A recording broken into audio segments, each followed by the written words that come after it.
Hi and welcome. This is Coffee and Projects. No one will come to read your story. And today I'm super excited to have my guest, Yuliya Zhevno. And our podcast today will be about women in project management, women behind the scenes, real person, real life. And Yulia, I'm very happy to hear you and to see you here. Thank you for Same coming. here. Same here. And we were talking about you for a lot of times for different topics, mostly related to work, mostly related to project managers and management and PMI. But today I want to learn more about you, like behind the scenes, behind the stage, no filters, no mask. I want to learn more about what are you as a human? And I think our um, followers and our audience are very excited and will be interested in that topic as well. So, ready to go? Yeah, always ready, very happy.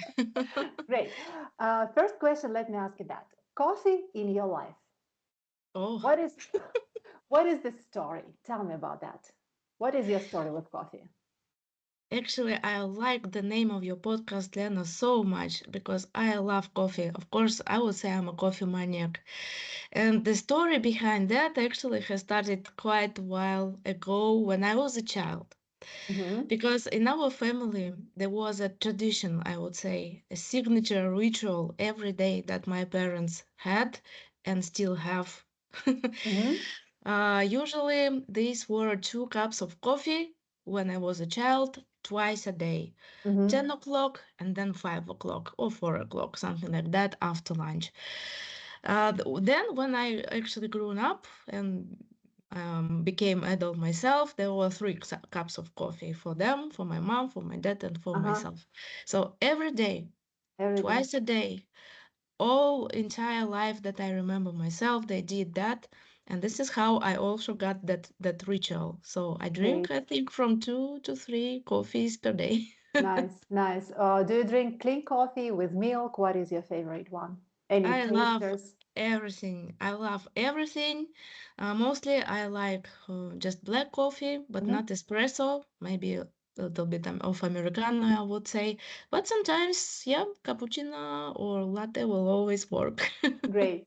Okay, Yulia, tell please our audience and me, maybe you have some updates. What do you currently do for living? How do you earn money? Well, first of all, I love money. We Yeah, all love everyone. money. I love money too. Yeah, yeah, I do understand. I can relate to that. But at the same time, I love my job very much, and I think Mhm. this is where actually money come from. Currently in my life, I'm a project and change management consultant. I do implement project and portfolio management systems in companies.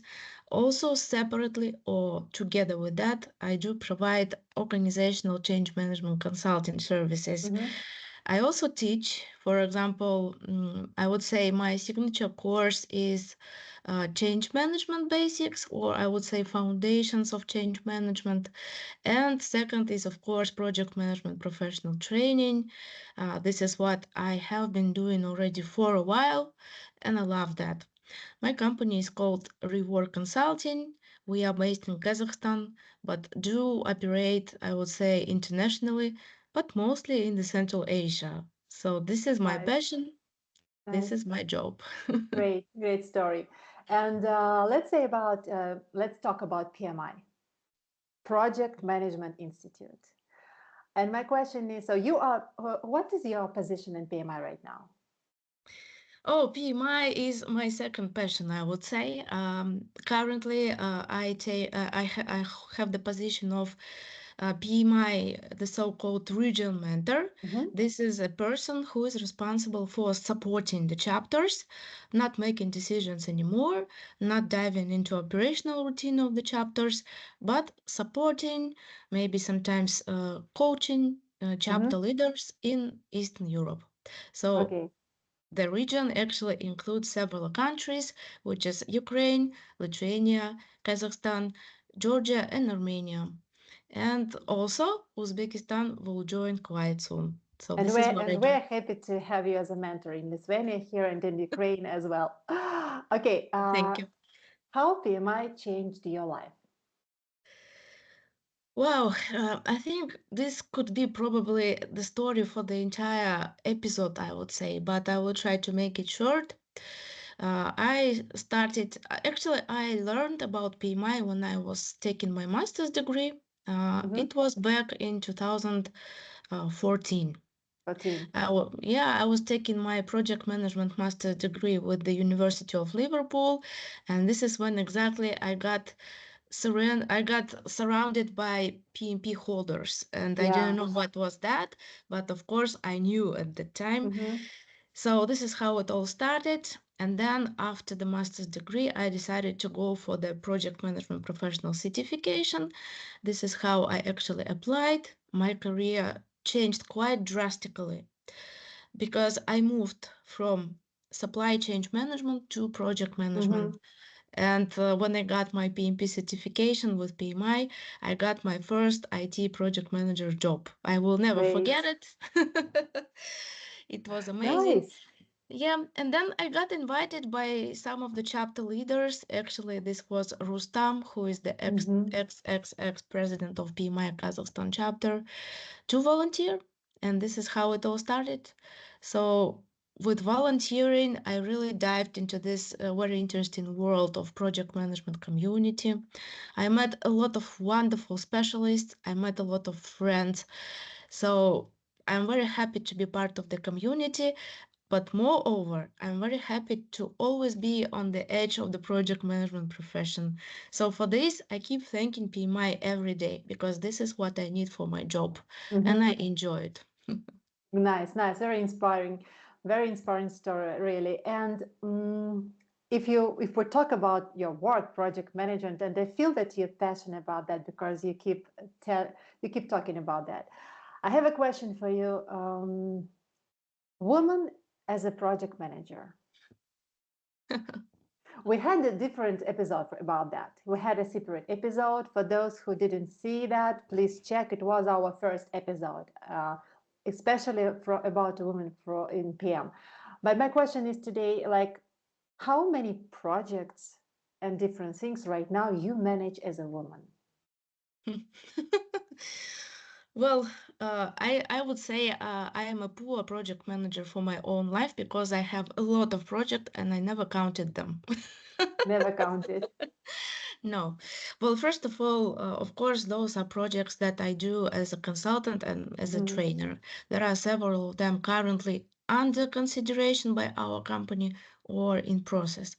Apart from that, I always keep thinking about some new products that I can launch as a consultant, as the CEO of my own small boutique consultancy Mm-hmm. company.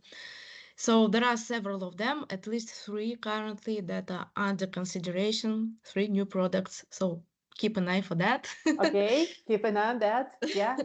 And of course, we do have different kind of life projects. For example, every trip is a project, every new hobby or thinking about the new hobby is also a Mm-hmm. project. So, and do not forget about self-care, but Self probably care, this is mostly maintenance, not the project already. relations, kids, pets, Yeah. what to eat, food, trips and rest, education, workouts, personal brand, parents. I think really there are too far more projects that right now you even think about. And Yeah. maybe project, it's not the correct word. I would say you have a lot of baskets and a lot of balls in each basket. So Yeah, in and you have total, to do, yeah, yeah, definitely, and you have to do the portfolio management as well. that's absolutely, yeah. Agree. All right. You mentioned that you have your own business, you run your own consultant firm. What is the main lesson that your own business taught you? Well, this is actually a great question, and probably I will adore responding to this. Well, first of all, I have started as a maybe, just a startupper, I would say, or a person who actually had a partner and we decided to start business together Mm-hmm. maybe 7 years ago. And it has been 2 years and a half since I actually decided to start my own company, where I am the only, I would say, founder. Mm-hmm. Well, first of all, um, it was a little bit of an eye opener for me when I moved from corporate life to own business. Mm-hmm. The first thing that really surprised me is that I have always thought that market is actually full of competitors. In my kind of business, this is not the case. I would say consulting companies and training companies are not competitors. I would say they are mostly partners because some projects are done separately by each company, but for some project you have to invite some other consultants, and this is actually a good opportunity to cooperate with other companies in the Mm-hmm. region. So this was the first lesson that competition is, I would say, not the competition, but mostly a collaboration or Competition, it's not the point. co-opetition. Yeah, it's not the Yeah, point. Not to start your business. that's true. And there is a very nice word that actually PMI has taught me. The word sounds as co-opetition. So Oh, it's I kind of see. I see. Like cooperating plus, cooperation, yeah, competition. Yeah. yeah, I like this thing.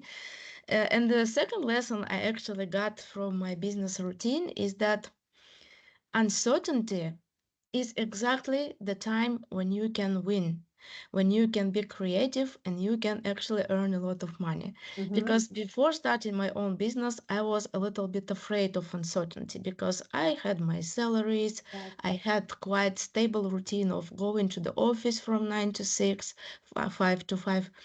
But now it's different, and any uncertainty is actually a great chance, Mm-hmm. for any businessman or businesswoman. This is lesson number two.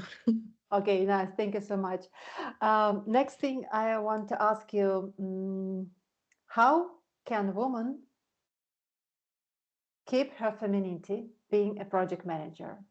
And I want to mention that I saw your post a couple days ago that clients ask, do you have any male consultants in your company?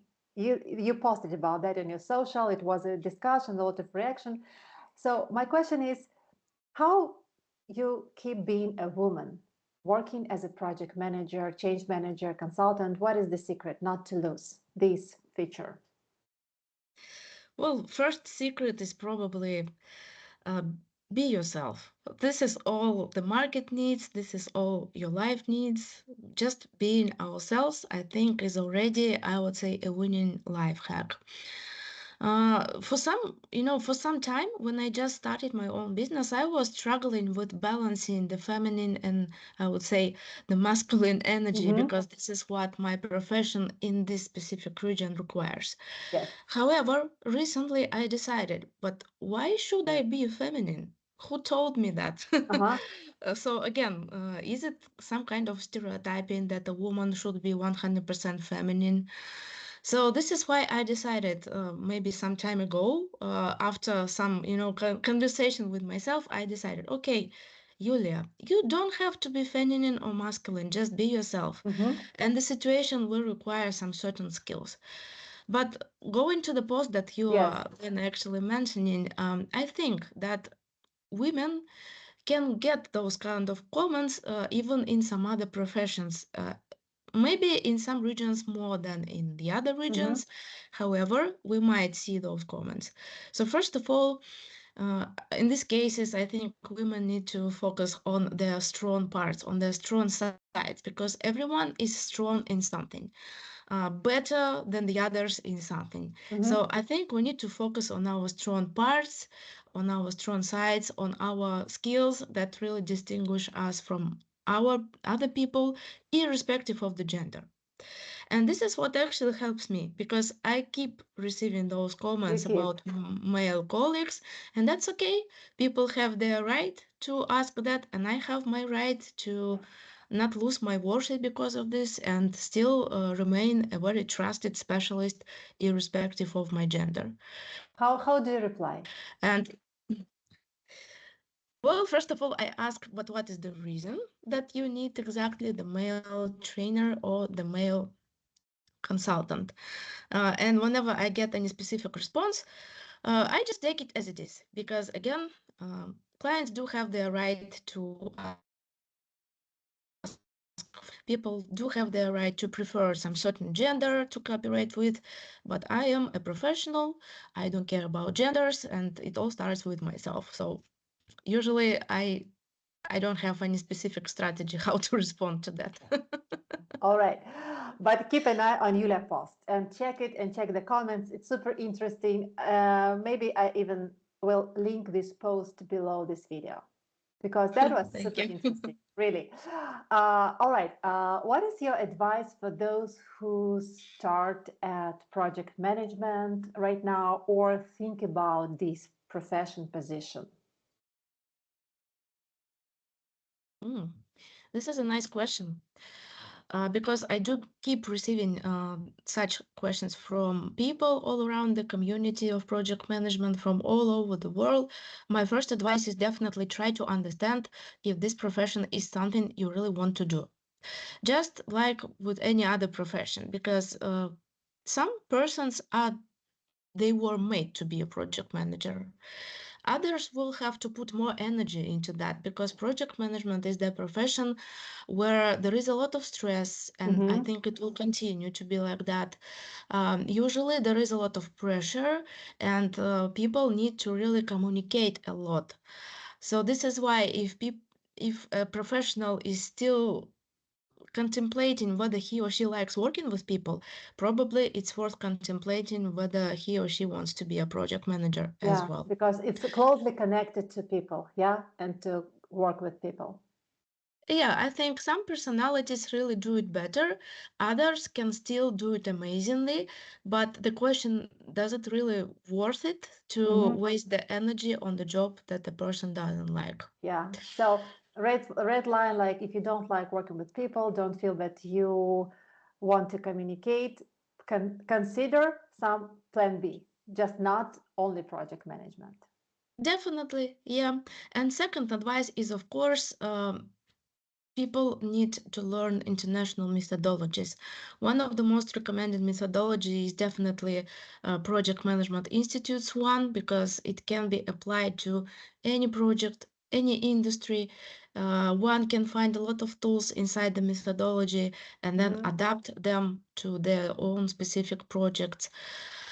So first of all, of course, we need to learn the international methodologies, and secondly, through the practice. This is probably step number 3.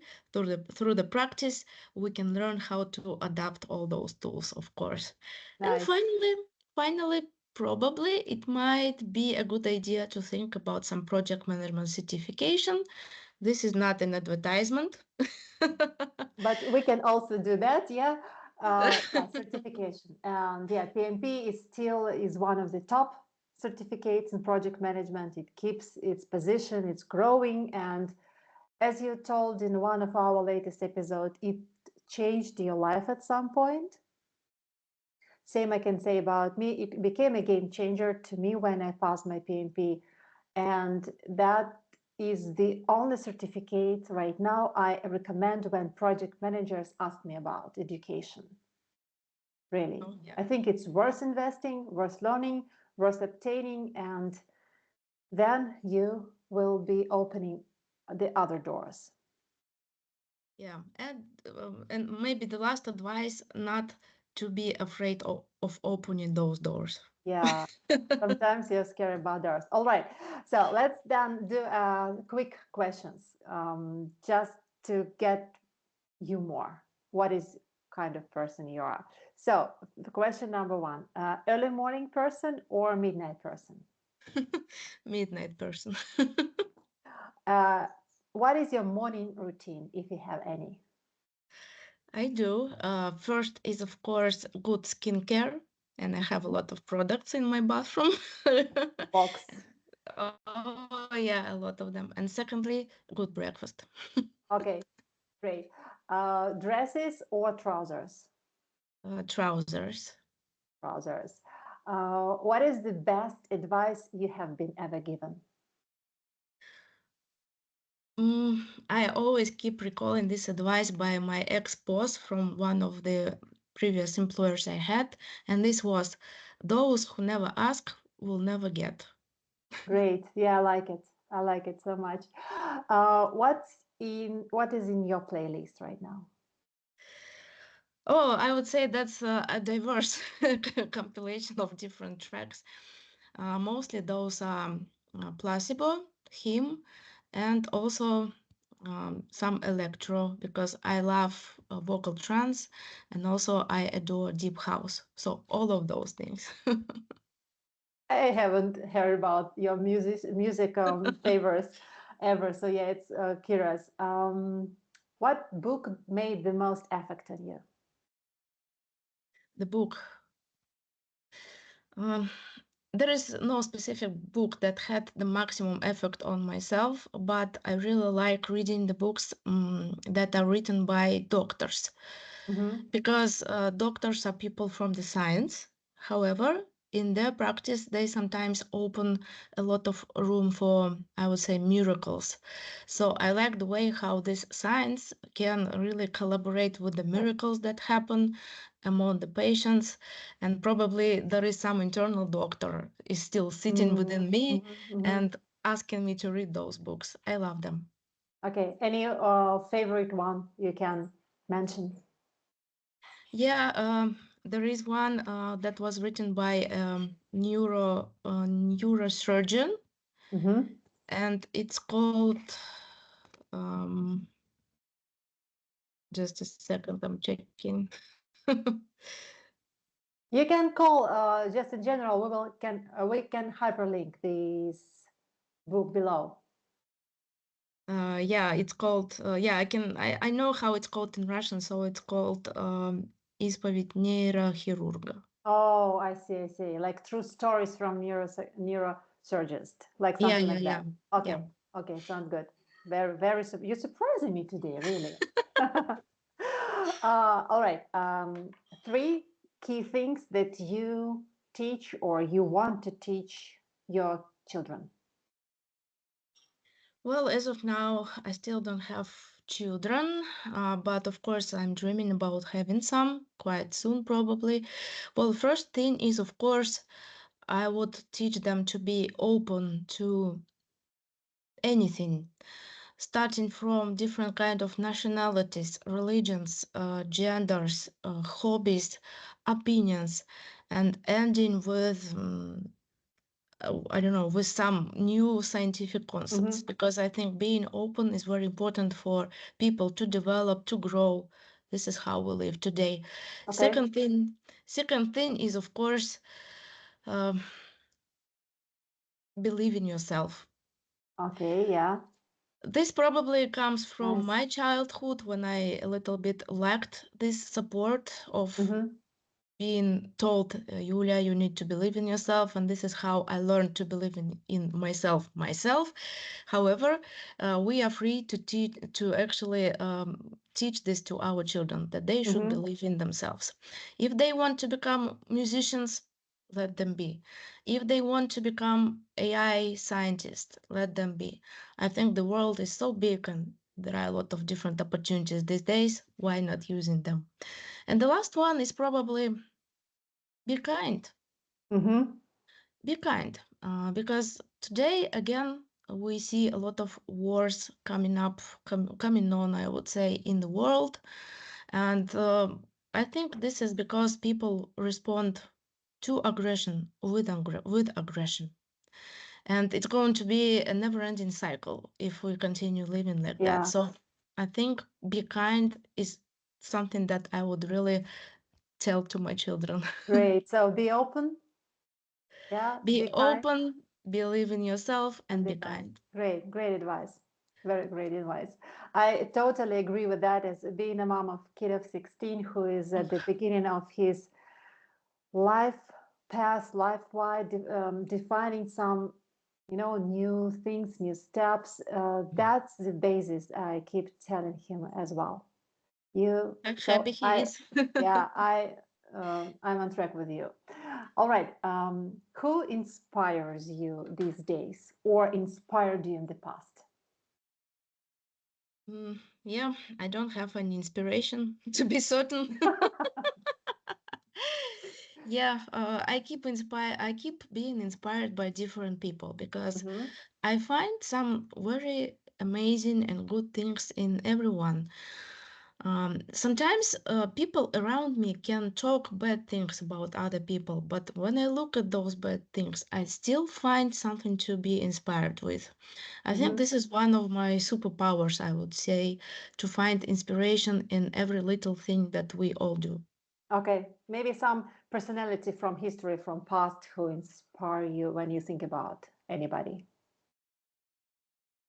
No one. No one. No. Okay.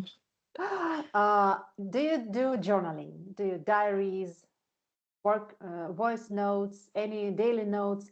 Do you keep diary? Well, I think my social networks are actually my diary. Uh-huh. Yeah, I don't have any specific diary that would be for myself. I do have my daily planner because you asked me how a female can really manage the project management on business and on life. That's about the time management. So first of all, daily planner. Mm-hmm. Secondly, my social posts, social media Mm-hmm. posts, and this is probably it. Do you post daily these days? Do you aim to post daily? Yeah, I do aim to post daily. Yeah. What is your main platform for social these days? Actually, I try to a little bit differentiate between them. I do adore LinkedIn because it opens up a lot of opportunities and platforms for sharing the knowledge, for Mm-hmm. getting all the best things from others, and also giving back to the community. I do like Facebook because it opens up a little bit of personal touch, and our community in Kazakhstan is very active in Facebook Mm-hmm. and more active than, for example, in LinkedIn. And I do like TikTok because TikTok is now, I would say, dominated by Gen Z, and I Yes. like Gen Z. I like the way how they live. I would say I'm a little bit close to Gen Z as well. And yeah, I like TikTok because it's very dynamic social network and it opens up a lot of, again, opportunities to share and even earn money. So these are the three networks I Main like. platforms. Okay. All right. Last question. What is right now the project of your life for Yuliya Zhevno? What makes you wake up at night? What drives you? Well, to be sincere, it's my company. Your own Uh, company, you mean? Yeah. yeah, yeah, Reward because consulting. Yeah. I find this business to be much more than just earning money through consulting companies. I do see a lot of issues in the country, in the Central Asia, that are actually happening because of poor management practices. Mm-hmm. So through my services, through my own company, I adore helping the community in this way because I want finally to everything get better in the region. So this is why I love it. Nice, nice. Thank you for sharing. And thank you for sharing everything and be very honest. It was my pleasure. And I was absolutely happy to meet you in a new way today, to hear from you, to see more what is staging behind the scenes, behind this businesswoman, behind your LinkedIn posts. Thank you again for coming. And thank you everyone for watching Coffee and Project podcasts. And just a reminder, no one will come to write your story. Yulia, thank you for coming. That's true. Bye bye. Thank you for having me. I only call you when it's hard.